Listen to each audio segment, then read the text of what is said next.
গোয়েন্দা গল্পকার আগাথা ক্রিস্টির লেখা হিরে চুরি গল্পে আমরা গত পর্বে দেখেছি মার্কস হার্ডম্যানের বাড়ি থেকে তাঁর অতি মূল্যবান মেডিসির রানী ক্যাথরিনের চুনি ও পান্নার হারটি চুরি গেছে।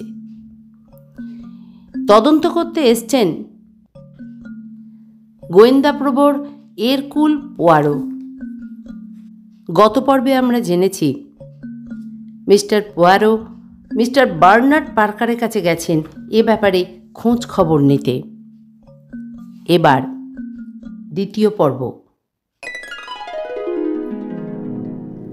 কিন্তু আমাদের কাল সকাল পর্যন্ত ধৈর্য ধারণ করতে হলো না।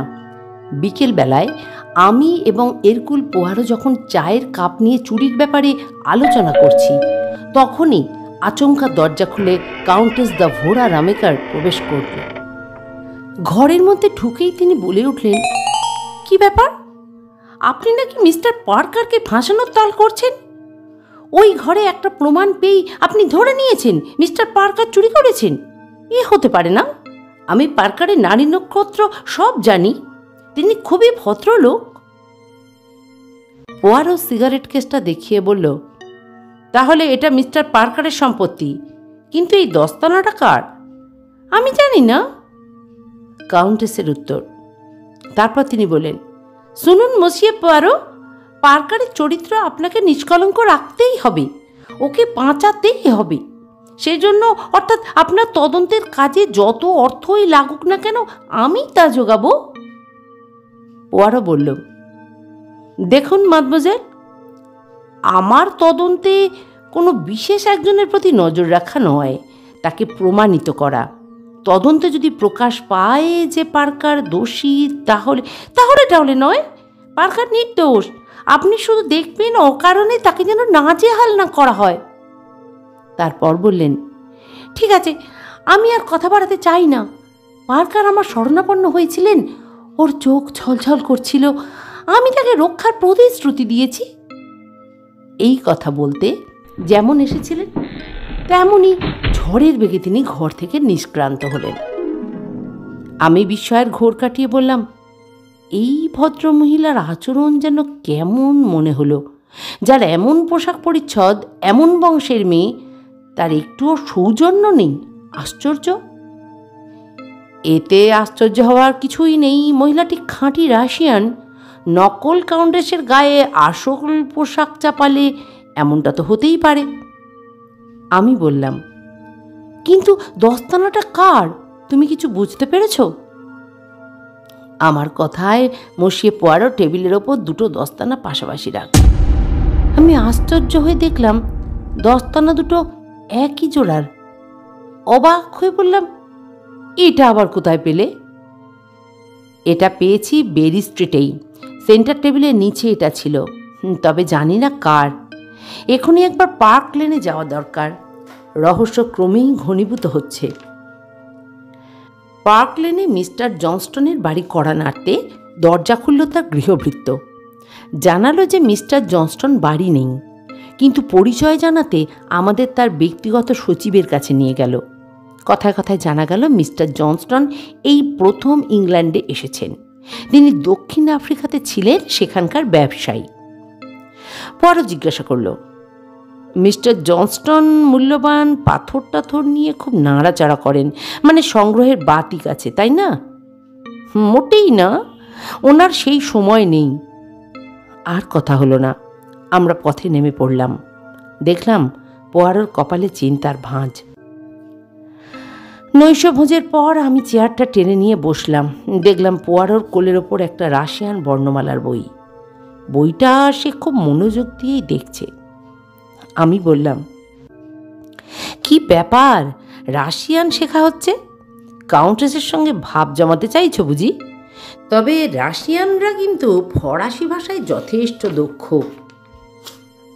পোয়ারো মৃদু হেসে বলল, তুমি দেখছি সব খবরই রাখো, কিন্তু কাউন্টেসের সঙ্গে সৌজন্য বিনিময়ের উপযুক্ত কিছু রাশিয়ান আমি লিখে রাখছি। পরদিন সকালে আমার ঘুম ভাঙল। পাশের খাটে কেউ নেই দেখে চট করে উঠে পড়লাম। দেখলাম রোদে পিঠ দিয়ে পোয়ারো বসে আছে। প্রাতরাশের সময় পোয়ারো আমাকে বলল, হেস্টিংস, আজ দুপুরেই আমরা একবার মিস্টার হার্ডম্যানের ওখানে যাব। মিস্টার হার্ডম্যানকে বাড়িতেই পেয়ে গেলাম। আমাদের দেখে উনি বলে উঠলেন, কি ব্যাপার, খুব গুরুত্বপূর্ণ খবর আছে মনে হচ্ছে। কোনো কথা না বলে পোয়ারো মিস্টার হার্ডম্যানের হাতে একটা কাগজের চিরকুট গুঁজে দিল। বলল, আপনার চোরের নাম এতে লেখা আছে। আপনি যদি পুলিশ করতে চান তো করতে পারেন, নয়তো আমার উপর আস্থা রাখুন। আপনার উপর আমার আস্থা আছে মিস্টার পোয়ারো, আপনি যা খুশি করুন, তবে থানা পুলিশ করবেন না, আর আমার পাথরগুলো ফেরত এনে দিন। পোয়ারো একটিও কথা না বলে বার হয়ে গেল। আমরা একটা ট্যাক্সি নিয়ে সোজা হাজির হলাম কার্লটন হোটেলে। ম্যানেজারের সঙ্গে দেখা করে জেনে নিলাম কাউন্টেস কোন ঘরে আছেন। ম্যানেজার আমাদের বললেন তিনি কাউন্টেসকে ডেকে পাঠাচ্ছেন। মিনিট দুয়েকের মধ্যেই কাউন্টেস এসে হাজির হলেন।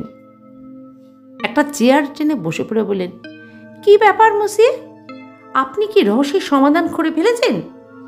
আমার মেষশাবক মিস্টার পার্কারকে আর বিরক্ত করেননি তো? আপনার মেষশাবকটিকে এবার আর হাতকড়া পড়তে হচ্ছে না জেনে আপনি নিশ্চিন্ত হবেন। মসিয়ে পোয়ারো, আপনি খুব চতুর লোক।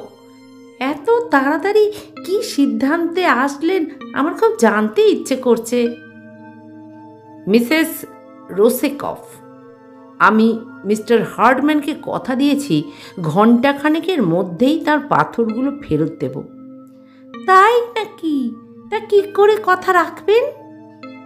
পোয়ারো চাবুকের মতো বলল, আপনি আমাকে সাহায্য করতে পারেন। নিচে ট্যাক্সি অপেক্ষা করছে, তাই যদি পাথরগুলো নিয়ে আসেন তো খুব খুশি হব।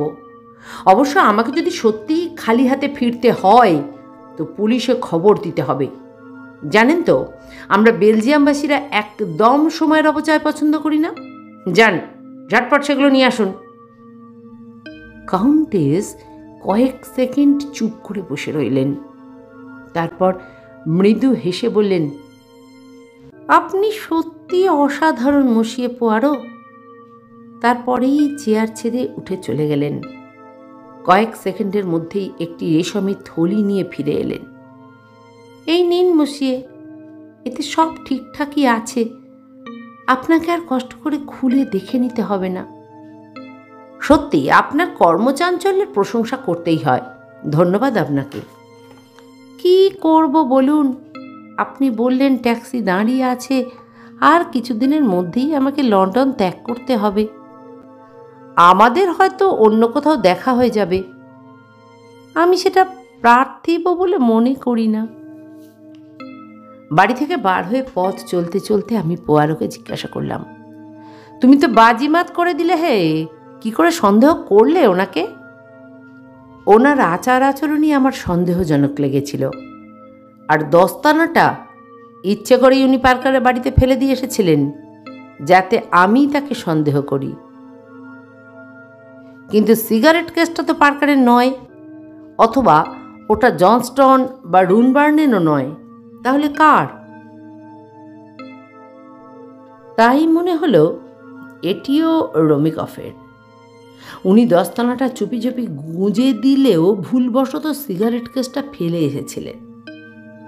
কিন্তু সিগারেট কেসের উপরে তো লেখা রয়েছে বিপি, অথচ রোমিকফের নামের অধ্যক্ষর হওয়া উচিত VR। আমার তো কিছুই মাথায় আসছে না।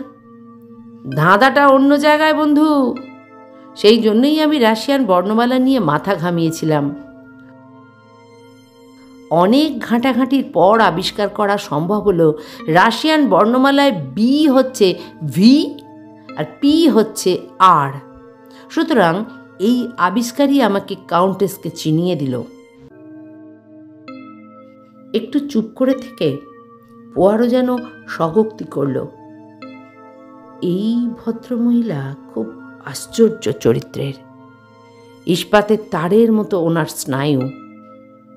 হয়তো দেশে নয়, বিদেশের মাটিতে কোথাও ওনার সঙ্গে আমার আবার সাক্ষাৎ হবে।